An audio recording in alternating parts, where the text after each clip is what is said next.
এই যে এই মুহূর্তে যে বন্যার্তদের ইনস্ট্যান্ট আজকে আমি বানিয়ে আজকে ডুবে যাওয়া মানুষগুলোকে আমি রক্ষা করব, মানুষ মরবে না। বাংলাদেশে আমার চেয়ে বড় বেশি গবেষণা কেউ করে নাই। ডেফিনেটলি 100%। যদি কেউ প্রমাণ করতে চাও আমার কাছে আসো। আমার উপর অনেক অনেক নির্যাতনও হয়েছে, আমাকে বাসা ছেড়ে পালাতে হয়েছে। আইনের আশ্রয় নেব, আমাকে তো আইনের আশ্রয় নেওয়ার সুযোগ ছিল না। সুপ্রিয় দর্শক, আপনাদের স্বাগত জানাচ্ছি বিএম পাবলিক শোতে। আজকে আমাদের অতিথি একজন গবেষক, একজন বিজ্ঞানী, যার পেশা ছিল শিক্ষকতা।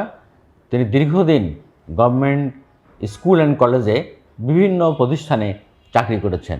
আজ আমরা তার মুখোমুখি হব। তার নাম মঞ্জুরুল হক। মঞ্জুরুল হক, আপনি কেমন আছেন? জি ধন্যবাদ, ভালো আছি।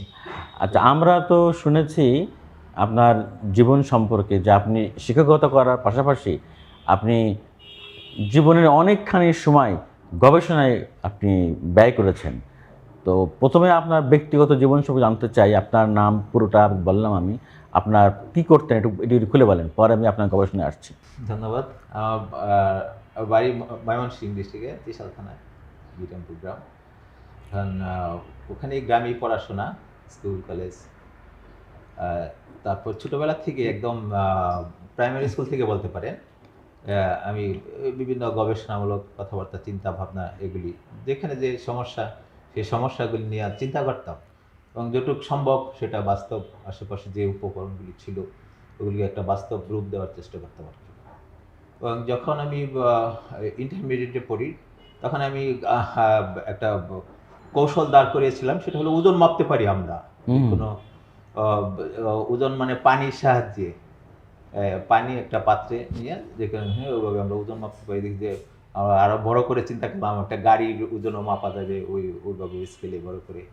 এবং সেটা ইন্টারমিডিয়েট পাশের পরে গ্র্যাজুয়েশনের পরে আর কি, ওটা একটা জাতীয় পর্যায়ে পুরস্কার পেয়েছিলাম, প্রথম হয়েছিলাম, আমার প্রজেক্টটা প্রথম হয়েছিল।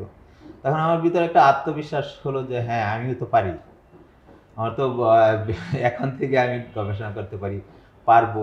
এটা স্বীকৃতি পেয়েছিলাম, মানে মৌখিকভাবে স্বীকৃতি পেয়েছিলাম যে আমি তখন ডক্টর মোহাম্মদ ইব্রাহিম, একজন প্রফেসর, আমার খুব ঘনিষ্ঠ প্রিয়, তখন টেলিভিশনে দেখতাম।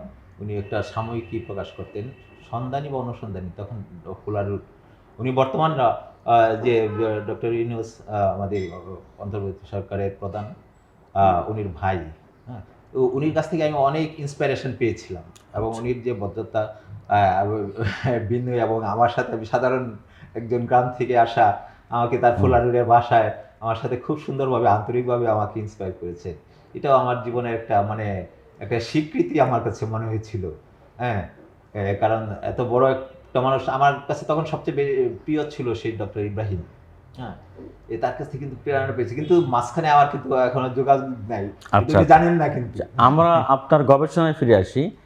আপনার এ পর্যন্ত সফল গবেষণা কয়েকটি? হ্যাঁ, এখন আমি তো আমার 8টা-10টা গবেষণা, এগুলি সবগুলিকে আমি সফল মনে করি। তবে সবচেয়ে বেশি ইম্পর্টেন্ট যেটা এবং স্বীকৃতপ্রাপ্ত, যেটা গভর্নমেন্ট ব্যবহার করেছে, এরকম প্রথম একটা গবেষণার কথা বলি। সেটা হলো এই, ওটা কত সাল, 2017 সাল পর্যন্ত কিন্তু আপনারা সবাই জানেন যে প্রশ্ন ফাঁস হতো ব্যাপকভাবে 6-7 বছর ধরে। কোনো অবস্থায় কোনো মন্ত্রী, কোনো শিক্ষাবিদ, বিশেষজ্ঞ, একদম মন্ত্রী, প্রধানমন্ত্রী থেকে শুরু করে সবাই মানে মহা সমস্যার মধ্যে, দেশের ভাবমূর্তি ব্যাপকভাবে নষ্ট হচ্ছিল। আমার এই যে একটু আগে বললাম, যেটা যখন যেখানে যে সমস্যা, সেটা নিয়ে আমি কাজ করি, চিন্তা করি, একটা বাস্তব রূপ দেওয়ার চেষ্টা করি।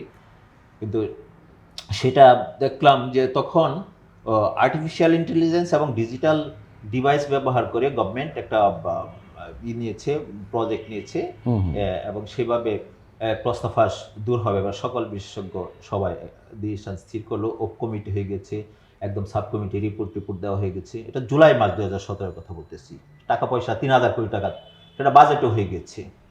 আচ্ছা, তখন দেখলাম যে না, এটা দেশের জন্য, তো এখানে আমার কোনো ভূমিকা রাখা, আমার যেটা দরকার, আমি যেটা চিন্তা করেছি যে এভাবে ডেফিনেটলি প্রশ্ন ফাঁস দূর হবে। আমি সব জায়গায় সংস্থা, একদম প্রধানমন্ত্রী থেকে শুরু করে সব জায়গায় আমি মেইলে বা চিঠিতে আপনার যে গবেষণাটা সরকার নিল, হ্যাঁ, নিয়ে তাকে প্রশ্ন নিয়ে সেটা এই বললাম না যে 3000 কোটি টাকার প্রজেক্ট নিয়েছিল, একদম হঠাৎ বাদ দিয়ে দেখলাম মন্ত্রী তখন নুরুল ইসলাম নাহিদ, হুম। সচিব সুহরাউদ্দিন সম্মুখীন, হুম। হ্যাঁ, উনি বলতেছে ইন্টারভিউ বলতেছে বিভিন্ন মিডিয়াতে বলতেছে যে এবছর প্রশ্ন ফাঁস হবে না, হওয়ার সুযোগ নেই, আমরা একাধিক প্রশ্ন করব, কিন্তু ডিজিটাল পদ্ধতি ব্যবহার করবেন এটা স্পষ্ট করে বলে না। হুম হুম হুম হুম। তারপরে আমি একজন সাংবাদিককে জিজ্ঞেস করলাম, আপনাকে যে আমি আমার এই তথ্যগুলো দিলাম, আপনি তো এটা ছাপান নাই, এখন তো মন্ত্রী আমার কথা বলতেছে, হুম। সচিব আমার কথা বলতে, আমি যে প্রজেক্টটা দিয়েছি হুম। ওটা কি বাদ? হুম। আমারটা তো ছাপানো দরকার ছিল। হুম। পরে আমার এটা ওই যে দৈনিক শিক্ষা নামে একটা পত্রিকা, ওটা তো ছাপিয়েছে। হুম।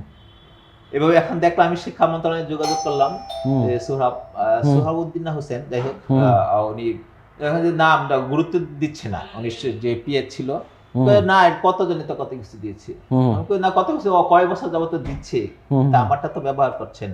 হুম। হুম। হ্যাঁ, এবং তখন কে কোন এডিশনাল সেক্রেটারি, ডেপুটি সেক্রেটারি বলছে, হ্যাঁ এটা আপনারটাই, এটা আপনি রেখেছে, আসলে আপনাকে স্বীকৃতি দেওয়া উচিত, তো আমরা চাই যে আপনি স্বীকৃতি পান। হুম। হুম। তো শেষ পর্যন্ত আমার স্বীকৃতি হয় নাই। শেষ পর্যন্ত হাইকোর্টে আমি বলতে বাধ্য হয়েছি, মানে একটা রিট করতে বাধ্য হয়েছি, হুম। অনেকের পরামর্শে, যেটা তো হওয়া উচিত, স্বীকৃতি পাওয়া উচিত। হাইকোর্ট আমাকে দিয়েছে, আদেশ জারি করেছে যে আমাকে যেন স্বীকৃতি দেওয়া হয় এবং আমাকে রয়্যালটি দেওয়া হয়। ও মজার ব্যাপার হলো যে আমি কিন্তু করেছিলাম, কপিরাইট করেছিলাম। হুম। হুম। কপিরাইট যেটা, এটার স্বত্বাধিকার থাকে। কারণ হুম। আমি হুম। যত কনসেপ্ট দিয়েছি শিক্ষা মন্ত্রণালয় আমারটা কাজে লাগিয়েছে, কিন্তু তারা স্বীকৃতি দেয় না। হুম। হুম, তাদের জাত যাবে কিরকম, তারা সচিব, শিক্ষাবিদ, ইউনিভার্সিটি বড় বড় পিএইচডি ডিগ্রি, ওদের জাত যাবে, দেখবেন স্কুল শিক্ষক সেটা করবে, সেটা কেমনে হয়, এটা বলেছেও, যদিও এভিডেন্স নাই, বলেছে এটাই তাদের কনসেপ্টটা ছিল। এখন মানে আমি পর্যন্ত আমি উচ্চ আদালত স্বীকৃতি থেকে পাইনি। রায় পেয়েছেন। ওটাকে আদেশ দিয়েছে, হ্যাঁ, রাইট। আচ্ছা, কিন্তু আপনাকে এখনো স্বীকৃতি দেয় নাই। না, তারা নাটকীয়তা করে করে মানে আপনার গবেষণার যে গবেষণাটা তারা ইউজ করেছে জি, প্রশ্ন ফাঁস রোধে আর কি, হ্যাঁ, এটা সফল। এটা সফল, এটা হাইকোর্টে বলেছে, এটা আমার সকল তথ্য প্রমাণ নিয়ে, হুম হুম হুম। হ্যাঁ, তারা বলেছে যে হ্যাঁ এটাই ব্যবহার তাহলে আপনি করেছে। বলতে চাচ্ছেন যে আপনার এই গবেষণা লব্ধ যে জ্ঞান পদ্ধতি, এটা ব্যবহার করলে প্রশ্নটা ফাঁস হবে না। না, হওয়ার সুযোগ নেই, এটা পরীক্ষিত। সুযোগ নেই, পরীক্ষিত, এবং 2018 সাল থেকে এটা ব্যবহার শুরু করেছে শিক্ষা মন্ত্রণালয়, এসএসসি থেকে। ওই প্রথম আর কি এই আমার কনসেপ্ট ব্যবহার করে বন্ধ হলো, ওই 3000 কোটি টাকার প্রজেক্ট বাদ হলো। ওই টাকা কি করেছে আমার মনে হয় কোনো উল্টাপাল্টা করেছে সেটা আমি বলতে পারবো না, করারই কথা তাদের, কারণ তারা উল্টাপাল্টাই বেশি করেছে। আমার এটা করেছে, স্বীকৃতি দিতে তারা প্রস্তুত না। মঞ্জুরুল হক, আপনার আরেকটা গবেষণা আমি শুনেছি আলোচিত, যে মশা নিধন, মানে আপনার পরিবেশ বান্ধবভাবে কীটনাশক মুক্তভাবে মশা নিধনের আপনি কি ওষুধ আবিষ্কার করেছেন? জি, আমি একটা সলিউশন তৈরি করেছি। হ্যাঁ। সেই চিন্তাটা আসলে ছোটবেলা থেকেই কাজ করেছিল। আমার ভাই সাবান ফ্যাক্টরি ছিল, তিনি বিভিন্ন দিয়ে বিভিন্ন কেমিক্যালস, ফুড গ্রেড কেমিক্যালস, বিভিন্ন ধরনের কেমিক্যালস ছিল, সারফেক্টেন্ট ছিল, ওগুলো দিয়ে সাবান তৈরি করতো, লিকুইড সাবান তৈরি করতো। তখন দেখতাম দুটোর ওয়েস্টেজ যে সেটা অবশ্যই ড্রেনে ফেলতো, তখন ওখান থেকে দেখতাম তেলাপোকা, বিভিন্ন ধরনের পোকামাকড় এবং মশা, মাছি এগুলি মরে যেত। ওটা দীর্ঘদিন আমি মনের ভিতরে পুষেছি যে এটা এটা কেন কেন কেন, হ্যাঁ, হইতে হইতে তারপরে কোন কেমিক্যালসটা দিয়ে এটা হয় সেটা দেখলাম। হুম। হ্যাঁ, আর করতে প্রায় 25-30 বছর লেগে গেছে ওটা আইডেন্টিফাই করতে। পরে যে সেই সারফেক্টেন্টটা এসএলএস আর কি, হুম। সোডিয়াম লরেল সালফেট, দেখলাম যে এইটা নির্দিষ্ট পরিমাণে করলে, স্প্রে করলে, খুব সামান্য পরিমাণ স্প্রে করলে মশা কিন্তু মরে যায়, হুম। মশা আসে না, মশা মরে যায়। যেটা আমরা কিন্তু ওই যে বিভিন্ন লিকুইড সোপে ব্যবহার করি আমরা, ইয়াতে যে দাঁত পেস্টে কিন্তু দিই, পেস্টে যে পরিমাণ পেস্টে তো আমাদের মুখে নিতে পারি, যে পরিমাণ তার চেয়ে অনেক কম পরিমাণে কোন অনুপাতে দিলেই কিন্তু মশা চলে যাচ্ছে, মশা মরে যাচ্ছে। এবং আমরা অনেকে যে তেলাপোকা দেখলাম যে কয়েক বছর আগে যে বসুন্ধরায় 2টা বাচ্চা, 2 ভাই মারা গেল তেলাপোকায়, আর কারণে ওটা বিষাক্ত কেমিক্যালসের কারণে। আমারটা কিন্তু ফুড গ্রেড, এবং সেটা মুখে নিলেও, মুখে চলে গেলেও, হাতে লাগলে, সারাক্ষণ লাগলে কোনো সমস্যা নেই, এমন একটাই। কিন্তু এটা আমি সিটি কর্পোরেশন, উত্তর সিটি কর্পোরেশনে আমি চিঠি পাঠিয়েছিলাম, মেইল করেছিলাম। তারপর ওখানে যে মেয়র সাহেব ছিলেন আতিকুল ইসলাম, উনি আমাকে মেলে জানিয়েছে যে হ্যাঁ আপনার এটা নিয়ে আমরা পরবর্তী ব্যবস্থা গ্রহণের জন্য তখন প্রধান স্বাস্থ্য কর্মকর্তা ব্রিগেডিয়ার জেনারেল জুবাইদুর রহমান প্রধান স্বাস্থ্য কর্মকর্তা, উনি দেখে তো অবাক হয়ে গেছে যে এত সুন্দর একটা জিনিস হুম হুম যে 50-60টা মশা মানে মুহূর্তের মধ্যে মরে গেছে। হুম হুম আর ওটা স্প্রে করে এটা হাতে লাগলে, শরীরে লাগলে, মাথায় লাগলে কোনো সমস্যা নেই। পরে উনি বলেছে যে আমাদের তো একটা নিয়মের মধ্যে চলতে হবে, সেটা যদি পরে এটা হলো কৃষি সম্প্রসারণ অধিদপ্তর এটা যদি এনওসি দেয় তাহলে আমরা এটা দেওয়ার সাথে সাথে আমরা দ্রুততম সময়ের ভিতরে এটা আমি পাইলটিং শুরু করব, প্রজেক্ট শুরু করব, আচ্ছা এরকম আশ্বাস দিয়েছেন। তারপরে সেটা দেখা গেল যে না, আমাকে আটকানোর জন্য অনেকগুলি ব্যবস্থা তৈরি হয়ে গেছে। যেমন 2 সিটি কর্পোরেশনে 120 কোটি টাকার মতো বাজেট ছিল তখন মশা নিধনের জন্য, মশা নিয়ন্ত্রণের জন্য দেখলাম। এবং কেউ কেউ বলেছে এটা ইন্ডিয়ার থেকে আসে আর কি। এখন ঘটনা হলো যে এটা থেকে বেশি ইম্পর্টেন্ট হলো ইন্ডিয়ার এই বিষাক্ত কেমিক্যালস চালাইতে হবে, যেটা একেবারে অসহনীয়। আমরা কিন্তু সেটা বন্ধটা সহ্য করতে পারি না, মশা কিন্তু যায় না, একদম না, কিন্তু কেউ কিছু বলতে পারে না। স্প্রে ইন্ডিয়ান কোম্পানি স্প্রে, ওটা স্প্রে না, এটা ধোয়া হয় ফগার। আচ্ছা আচ্ছা, ও আচ্ছা, ওই সিটি কর্পোরেশনের, হ্যাঁ সিটি কর্পোরেশন। ইন্ডিয়ান কোম্পানির ওষুধ বিক্রি বন্ধ হয়ে যাবে এই কারণে, সেই কারণে জি জি ওটা একদম, ওটা আরো মশা বা তো নিয়ন্ত্রণ দূরের কথা, মানুষের জন্য ক্ষতিকর। যেটা ব্যবহার করা হয় মেডিসিনটা ফগার মেশিনে, এটা ইন্ডিয়ান, তারা বলেছে ইন্ডিয়ান। ও, তো আপনি আশঙ্কা করতেছেন বা আপনি মনে করতেছেন যে এটা ইন্ডিয়ার কনস্পিরেসি হতে পারে?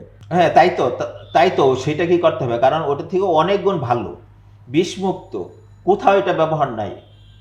হ্যাঁ, এটা একটা উদ্ভাবন, তারা দেখেছে, প্রমাণিত, সেটাতে মশা যায় না, এটাতে ব্যাপকভাবে মুহূর্তের মধ্যে 1 মিনিট লাগে না, আমাকে 50টার মতো মশা চলে গেছে, মরে গেছে এরকম। ওটা যদি কেউ মানে শরীরে লাগায় রাখে, সেটা আমার শরীর জীবাণুমুক্ত হবে যদি শরীরে লাগাই আমরা এভাবে। আমরা আরেকটা আপনার শুনেছি গবেষণার কথা, যে আপনি এই যে খাবারের একটা করেছেন। আরেকটু বলি, যে মশার কয়েল যেটা, হ্যাঁ সেই একটা হলো স্প্রে আর একটা হলো কয়েল। হ্যাঁ, কয়েলটা যে আমার ওইটাও কিন্তু বিষ ছাড়া হয় না, গায়ে লেখাই থাকে বিষ সাবধান, ওটাও কিন্তু আমি তৈরি করেছি বিষমুক্ত। হ্যাঁ, আমাকে দিবে না, ওই এনওসি দিবে না, বিএসটিআই স্পেশালি আমাকে দিবে না। কারণ কি? তাদের ওইরকম ফর্মুলেশন নাই, বিষমুক্ত ফর্মুলেশন নাই। এবং আমি যে ছিলেন তখন উনি, আমার ময়মনসিংহ আমার বাড়ি, ওখানে বিএসটিআই অফিস আছে, কয় না আমাদের উপর থেকে নির্দেশনা আছে, আপনাকে দেওয়া হবে না। কারণটা কি? কারণটা ওই যে তাদের কেমিক্যাল গুলো ইম্পোর্ট করে, যেটা হাজার কোটি টাকার কেমিক্যাল ইম্পোর্ট করে, সেই বিষাক্ত কেমিক্যাল, সেটা বন্ধ হয়ে যাবে, সেটা কারো স্বার্থ রক্ষার জন্য, সেই স্বার্থটা এটাই আমার কাছে, এটাই মনে হয়েছে আসলে তাই। তাহলে বিএসটি এর যে তখন ছিল, প্রধান ছিল ডিজি আব্দুল সাত্তার। আমি যখন জিনিসটা আবিষ্কার করি তখন পেটেন্ট অফিসের সেখানে রেজিস্ট্রার ছিল, প্রধান ছিল উনি জানে আমার ঘটনাটা। তারপর উনি কিন্তু যখন আমার বিএসটি দেখা পড়লো, ওখান থেকে তাকে ট্রান্সফার করেছে, ওখানে বিএসটি এর ডিজি ছিল। উনি বলছে দেওয়া উচিত, আপনি অফিসে যান, ময়মনসিংহ অফিস যেটা, ওখানে যান। গেলাম, ওখানে দেবলকান্তি নাম, হিন্দু ভদ্রলোক, কয় না নির্দেশনা আছে, উপরের নির্দেশনা, আমাদের হাত পা বাঁধা। অর্থাৎ আমি বিজনেস শুরু করেছিলাম, ইনভেনশন বিডি একটা ফার্ম তৈরি করেছিলাম, সেফ কেমিক্যাল ওয়ার্কস। তার আরো আগে করেছিলাম আয়োডিন নিয়ে, লবণ নিয়ে কিন্তু একটা ইম্পর্টেন্ট গবেষণা আছে আমার।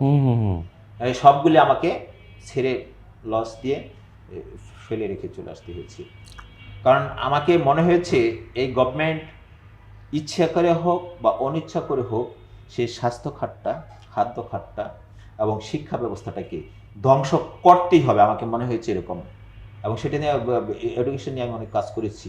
আমি টিভিতে সাক্ষাৎকারে দিয়েছিলাম, ওখানে কিছু কথা থেকে তারা আমাকে সেটা আর আগাতে দেয় না আর কি। মানে সবকিছু মধ্যে একটা কনস্পিরেসি বাংলাদেশে গবেষণাটাকে নিশ্চিত করা হয়। আমাকে তো আমার উপর অনেক অনেক নির্যাতনও হয়েছে, আমাকে বাসা ছেড়ে পালাতে হয়েছে অন্য জায়গায়। হ্যাঁ, আমাকে গাড়ি কিনতে হয়েছে, হ্যাঁ, আমার পেনশনের টাকা দিয়ে আমাকে গাড়ি কিনতে হয়েছে। সন্তানদের, আমার যে আমি গভর্নমেন্টে ছিলাম, ওই স্কুলের সন্তানদের উপর হামলা হয়েছিল, নির্যাতন হয়েছিল তাদেরকে সহ।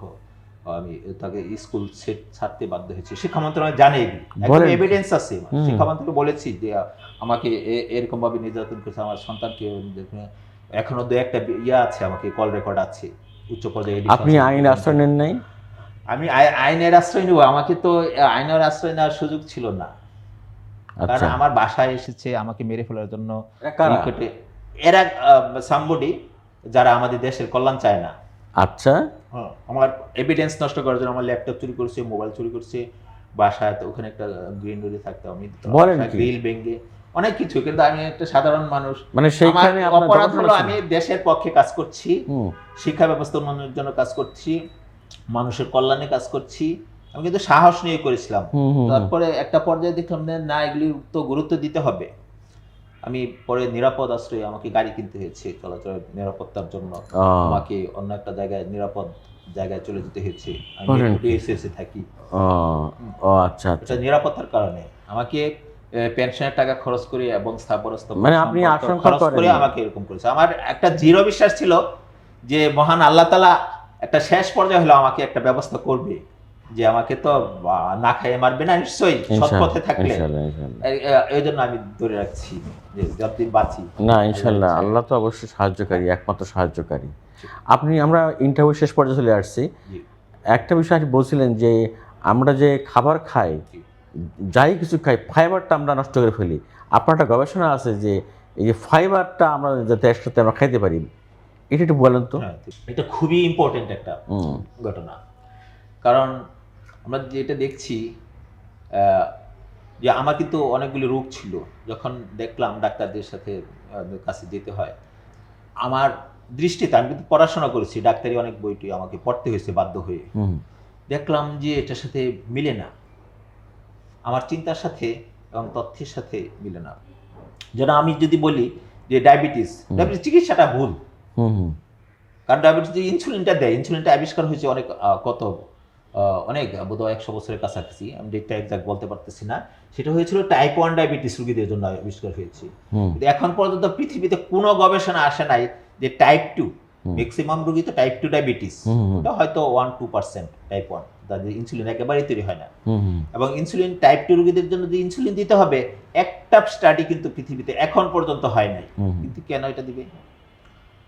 আর ইনসুলিন আমাদের শরীরে ইনসুলিন উৎপন্ন হচ্ছে, খেলে উৎপন্ন হতেছে। তাহলে আমরা কিন্তু জানতেছি না আমাদের ইনসুলিনের ঘাটতি আছে কিনা, সেটা আমাকে আগে জানতে হবে ইনসুলিনের ঘাটতি আছে কিনা, তখন না ইনসুলিন পুশ করব। এটা একটা ভুল। সঠিক। আর একটা জিনিস, আমি কোরআন নিয়ে কিন্তু স্টাডি করেছি, হাদিস নিয়ে স্টাডি করেছি, ইসলামিক স্টাডি করেছি, এবং কিছু কিছু আয়াত পেয়েছি আমি যে আমাদের যে খাদ্যশস্যগুলি এটা আমাদের জন্য উপকারী, এবং এটা যদি আমরা বিকৃত করি তাহলে এটা আমাদের ঘটনাটা এরকম যে আল্লাহ আমাদের প্রতি রাগান্বিত হন। ঘটনাটা এরকম, রাগান্বিত হন মানেই আমরা ওটা বিকৃত করবো না, সরাসরি অর্থাৎ ডাইরেক্ট প্রকৃতি থেকে যে খাবারটা খাচ্ছি, যে খাদ্য শস্য যেগুলি আসছে এগুলো তো উপকারী। এখন ডাক্তাররা বলে ভাত খাওয়া নিষেধ, রুটি খাওয়া, আটা খাওয়া নিষেধ। আমরা তাহলে কি আল্লাহ ভুল করলো এগুলি প্রকৃতিতে দিয়ে? এইটা নিয়ে স্টাডি করা ফেলাম, কয়েক ঘন্টা স্টাডি করলাম এবং দেখলাম সত্যি আমরা যদি এই যে এই গ্রামের মানুষগুলি এই ভাত খায়, আটা খায়, রুটি খায়, এগুলি খেয়ে ডাল ডুল যেগুলো খায় সুস্থ থাকে, এখন তাদের কিন্তু মাছ মাংস এগুলি পর্যাপ্ত পরিমাণে খাওয়ার প্রয়োজন নেই কিন্তু, কারণ ওখানে প্রোটিন আছে, অনেক ক্যালসিয়াম আছে, ম্যাগনেসিয়াম আছে, এগুলি অনেক এসেনশিয়াল মাইক্রোনিউট্রিয়েন্টস আছে যেগুলো আমাদেরকে রক্ষা করতেছে। আমরা যদি মাছ মাংস নাও খাই তাহলে কিন্তু আমরা যদি ওই যে ব্রান্ড সহ, অর্থাৎ যে চালটা যদি ব্রান্ড সহ খাই, খোসা যেটাকে বলি ব্রান, এখানে কয়েকটা পার্ট আছে।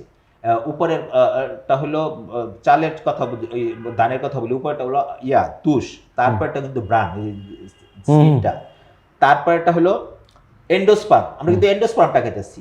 ওখানে আরেকটা আছে যেটা থেকে গাছ হয়, সেটাকে বলা হয় কি বলে জার্ম। এখন জার্ম এবং আমরা প্রসেস করে জার্ম এবং ব্রান ফেলে দিচ্ছি, অর্থাৎ আসলটাই ফেলে দিচ্ছি। যেটা খাচ্ছি সেটা কিন্তু সরাসরি খুব দ্রুত সময়ে কিন্তু আমাদের রক্তে চলে যাচ্ছে সুগার হয়ে। কিন্তু আর যদি ওই ফাইবারটা যদি থাকে, ব্রানটা যদি থাকে, তাহলে অনেক দেরিতে কিন্তু গ্লুকোজটা দেয়, যার ফলে আমাদের এই যে ডায়াবেটিস, ওজন নিয়ন্ত্রণ, অন্যান্য রোগ টুক থেকে নন কমিউনিকেবল যে ডিজিজগুলি এগুলি থেকে আমরা মুক্ত হই। এটা পরীক্ষিত, অনেক পরীক্ষিত। আমাদের ওষুধ খাওয়া বন্ধ হয়ে যাবে, ডাক্তারের কাছে খুব বেশি যাওয়া লাগবে না। হ্যাঁ, এবং চিকিৎসা ব্যবস্থার ভিতরে অনেক সমস্যা আছে। এবং কিছু কিছু লাইফস্টাইল মডিফাই করে এরকম কিছু ডাক্তার আমার কাছে খুব ভালো লাগে। যেমন আমি ডক্টর জাহাঙ্গীর কবির আছে, উনি আমি কিন্তু তার এগুলি ভিডিওগুলি দেখি এবং খুব ভালো লাগে যে এখন এই আমার কথার সাথে মিলে যায় আর কি জিনিসগুলি। এবং অনেক বিদেশি কিছু বই আছে, হ্যাঁ, ডায়াবেটিস কোড, এরকম কিছু কিছু আমি বই পড়েছি। এবং আধুনিক যে বিজ্ঞানীরা দেখেছি, না আমার কথার সাথে মিলে যায়, এবং অনেকগুলি স্টাডি আমাকে পড়তে হচ্ছে। আসলে আমি তো ওই গবেষণা করেছি, ইন্সপিরেশন পাই নাই গভর্নমেন্ট থেকে। আমি আসলে হতাশায় ছিলাম অনেক দিন। কেন হতাশায়? যে আমি এত কষ্ট করে এক একটা দেশের জন্য, দেশের সাথে দেশের কল্যাণে কাজ করে এক একটা কিছু বের করব, এবং সেটা গভর্নমেন্ট সেটা আমাকে আরও মানে কি বলবো, উৎসাহ দেওয়ার কথা, তারা নিচ্ছে না, একদিকে নিচ্ছে না, অপরদিকে মনে হয় তাদের বিবেক টিবেক সব ধ্বংস হয়ে গেছে, তাদের ভিতরে দেশপ্রেম আমি পাই নাই। এইভাবে আমার তো আসলে হিসাব করলে আমি শত শত যখন যেখানে যে সমস্যা দেখেছি সেটা নিয়ে আমি ভেবেছি, এবং সুন্দর একটা কনক্রিট একটা জিনিস আমি তৈরি করেছি, কনসেপ্টের ভিতরে করেছি।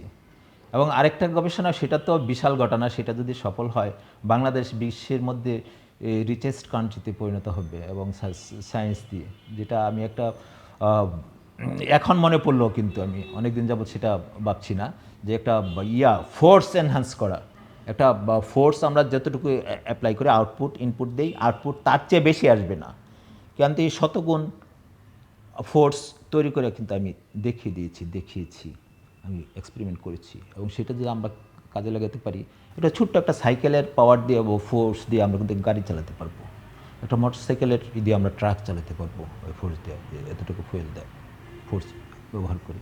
এটা একটা আসলে এগুলি আসলে সব জং ধরে গিয়েছে আর কি। তাছাড়া আমরা এই যে খাদ্য বিষয়ে তো বললাম, আর শিক্ষার্থীদের জন্য একটা ডিভাইস তৈরি করেছিলাম, সেটা এখনও যদি সেটা গভর্নমেন্ট আমাকে করে পৃষ্ঠপোষকতা দেয়, আমি মনে করব সেটা বিশ্বের বুকে গিনিস ওয়ার্ল্ড রেকর্ডে ফার্স্ট হবে সেটা, ডেফিনেটলি। কারো সেই যদি থাকে আমাকে প্রমাণ করুক। আমি আজকে বলছি, বাংলাদেশে আমার চেয়ে বড় বেশি গবেষণা কেউ করে নাই, ডেফিনেটলি 100%। হ্যাঁ, যদি কেউ প্রমাণ করতে চাও আমার কাছে আসো, কিন্তু আমার কেন এই অবস্থা, কেন স্বীকৃতি দেবে না, কোন দেশের স্বার্থে? এবং অনেক কিছু আছে, এই যে এই মুহূর্তে যে বন্যার্থদের ইনস্ট্যান্ট আজকে আমি বানিয়ে আজকে মানুষকে ডুবে যাওয়া মানুষগুলোকে আমি রক্ষা করব, মানুষ মরবে না, ঘর থেকে সরতে হবে না, ওখানে খুব সহজ প্রক্রিয়ায় তারা বেঁচে থাকবে, একটা মানুষ মরার সুযোগ নাই, এমনভাবে ভাসমান ব্যবস্থা আমি একটা আমার কপিরাইট করা আছে সেটা। কিন্তু মনে হয় যে না, তাদের বিবেক ধ্বংস হয়ে গেছে। আমি কিন্তু এখনও কিন্তু আমি প্রধান উপদেষ্টার কাছে, অন্তর্বর্তী সরকারের প্রধান উপদেষ্টার কাছে আমি কিন্তু চিঠি দিয়েছি। হ্যাঁ, সাব্বির সাহেব আমার চিঠি রিসিভ করেছে, আমার ফোন ধরছে না, প্রতিদিন ফোন করতেছি, নিশ্চয়ই ধরবে, উনি ব্যস্ত, আমি তাকে দুষতে চাচ্ছি না।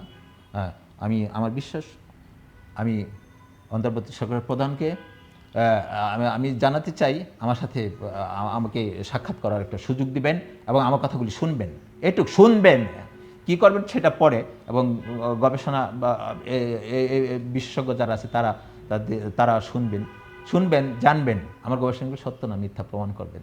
না, আপনাকে অনেক ধন্যবাদ মঞ্জুরুল হক, আপনি কষ্ট করে আপনি মূল্যবান সময় ব্যয় করে আমাদের সাক্ষাৎকার দিয়েছেন। হ্যাঁ, আমরা চাই যে আপনার গবেষণালব্ধ এই গবেষণাগুলি সরকার নেবে এবং দেশের মানুষের কল্যাণে কাজে আসবে আর কি। বিশিষ্ট গবেষক এবং বিজ্ঞানী মঞ্জুরুল হকের সাক্ষাৎকার নিলাম। ওনার জীবনের সংগ্রামী জীবন, উনি ওনার শিক্ষকতা জীবনে এই সমস্ত ব্যস্ততার পাশাপাশি উনি ব্যাপক শ্রম দিয়ে, মেধা দিয়ে গবেষণা করে মানুষের কল্যাণের জন্য বেশ কিছু গুরুত্বপূর্ণ বিষয়ে উনি গবেষণা করেছেন। আমরা আশা করব যে সরকারের তরফ থেকে ওনার গবেষণাগুলো নেবে এবং স্বীকৃতি দিবে আর কি। ধন্যবাদ সবাইকে।